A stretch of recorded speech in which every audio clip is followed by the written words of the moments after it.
Rosa María Payá preside la Red Latinoamericana de Jóvenes por la Democracia, presente en 23 países de la región, y es directora ejecutiva de la Fundación para la Democracia Panamericana. Trabaja para fomentar la solidaridad internacional con Cuba y buscar justicia por el asesinato de su padre, Osvaldo Payá, Premio Sájarov del Parlamento Europeo y 5 veces nominado al Premio Nobel de la Paz. En la actualidad coordina la campaña internacional Cuba Decide, que busca la realización de un plebiscito en favor de las elecciones libres y plurales en Cuba por primera vez en 67 años. Y muchas gracias por invitarme, Rafael, muchas gracias a la Fundación y a ustedes por estar aquí hoy, por escuchar un poco sobre la realidad cubana, que lamentablemente se parece últimamente a la realidad venezolana, más bien al revés. Se está emulando desde Venezuela un modelo fracasado. La vida de los cubanos está marcada por la falta de derechos, está marcada por la ausencia de la autogestión, no porque los cubanos no tengan imaginación y un carácter emprendedor, sino porque simplemente no tienen los derechos para ejecutar este emprendimiento, ¿no? Para salir adelante con el fruto de su trabajo. Por poner un ejemplo, los cubanos no tienen personalidad jurídica, o sea, que en un escenario en el cual Estados Unidos decide comportarse como se comportan el resto de los países del mundo con respecto a Cuba y abrir espacios para la inversión extranjera, los ciudadanos cubanos en realidad no tienen cómo beneficiarse directamente de ese intercambio. Porque si un inversionista norteamericano quiere abrir un hotel en La Habana, en la casa de un cubano, cualquiera, simplemente no puede hacerlo porque no tiene cómo entenderse con él. No existe legalmente en términos económicos en Cuba, por tanto, solamente puede tener este tipo de emprendimiento, solamente puede tener un negocio en Cuba, solamente puede tener una empresa en Cuba, el régimen castrista, o sea, la familia Castro, algunos privilegiados muy cercanos al grupo de generales en el poder, y de hecho, de acuerdo a la ley, tienen el 50% más uno de las acciones. Los inversionistas extranjeros, todos, sean americanos o sea Meliá, solamente pueden ser dueños del 49% de las acciones. No es un problema con Estados Unidos lo que pasa en Cuba. El drama cubano y el conflicto cubano se da entre el grupo de generales en el poder, entre el totalitarismo, sus representantes y un pueblo en la miseria que vive sin derechos y excluido de la vida pública, excluido de la participación social por casi 58 años, ¿no? Tan excluido que ni tan siquiera tiene acceso a la información. Bueno, ¿cómo se conecta a Internet un cubano al día de hoy?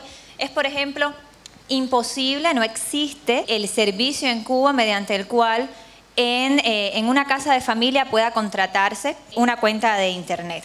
Ni teniendo mucho dinero yo puedo ir a una empresa y pedir que me pongan servicio de Internet en la casa. En decenas de parques públicos en todo el territorio nacional han abierto hotspots, o sea, puntos Wi-Fi donde los cubanos pueden ir a conectarse. Para conectarse durante 1 hora, o sea, 1 hora de conexión cuesta alrededor de $2. $2 es lo que gana un cubano con mucha suerte en un día. El salario promedio de los cubanos es menos de $40 al mes. Una botella de aceite cuesta $2. Esta conexión de 1 hora es una tarjeta que se compra en una empresa del gobierno cubano, como son todas las empresas en Cuba. Y en el momento de comprar la tarjeta, lo que se compra en realidad es un código numérico para poder conectarse. Pero ese código numérico está conectado a su vez a la cédula de identidad. Yo tengo que entregar mi cédula de identidad para comprar el password, para conectarme durante 1 hora que me cuesta el salario de un día y que además está totalmente vigilada por alguien en el régimen que sabe qué cédula de identidad se está conectando, en qué momento, qué páginas está visitando. No constituye el reconocimiento del derecho al acceso a la información que tenemos en tantos seres humanos o del derecho humano que Naciones Unidas acaba de decir que constituye el acceso a Internet en el mundo, ¿no?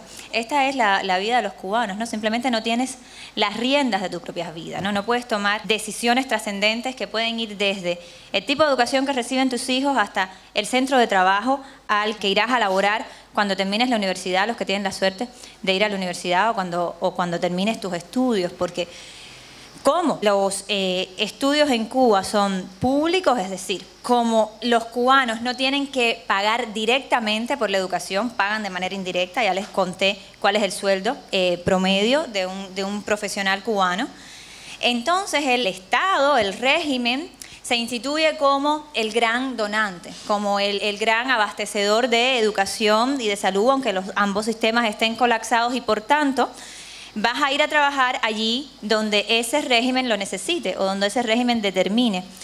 Raúl Castro es distinto de su hermano, no porque sea menos criminal o porque sea menos mafioso, ¿no? Recordemos que además llega de manera dinástica al poder. Los cubanos nunca escogieron a Fidel Castro, tampoco escogieron nunca a Raúl Castro. Su reinado se diferencia del de su hermano en los mecanismos de represión.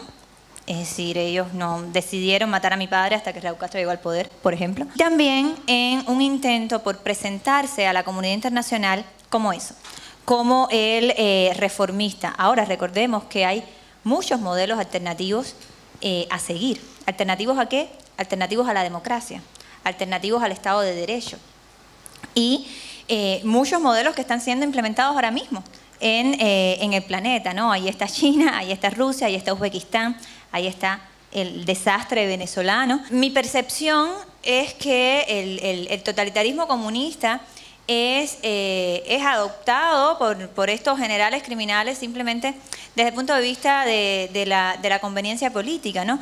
¿Qué sistema le permite a Fidel Castro garantizarse el poder de manera absoluta y eterna? Bueno, un totalitarismo comunista en el cual le podía vender el país a la Unión Soviética y ser abastecido totalmente desde la URSS.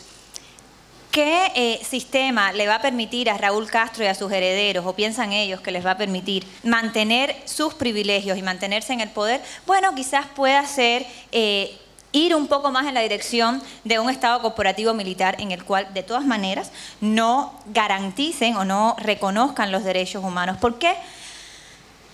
Porque en el momento en que un sistema totalitario reconoce la existencia del otro, y por eso en Cuba no hay ciudadanos, porque en el momento en que reconocen la existencia del otro, dejan de existir como totalitarios y su poder entonces está en riesgo. Porque lo que sí es una realidad es que los seres humanos naturalmente tendemos a comportarnos de manera libre, ¿no? Tendemos a buscar el espacio de libertad en el cual podamos autogestionarnos, en el cual podamos prosperar con el fruto de nuestro trabajo, buscar la felicidad en la manera que estimemos conveniente. Por tanto, aunque sean 60 años de opresión y aunque esto implique un daño a nivel antropológico, como dicen muchos en Cuba, estamos hablando de seres humanos viviendo bajo opresión, que están en todo momento rebelándose contra esa opresión y están en todo momento siendo reprimidos por el régimen. Es decir, el totalitarismo en Cuba se sostiene a partir de la represión, se sostiene a partir del miedo y de estar hablando absolutamente solos.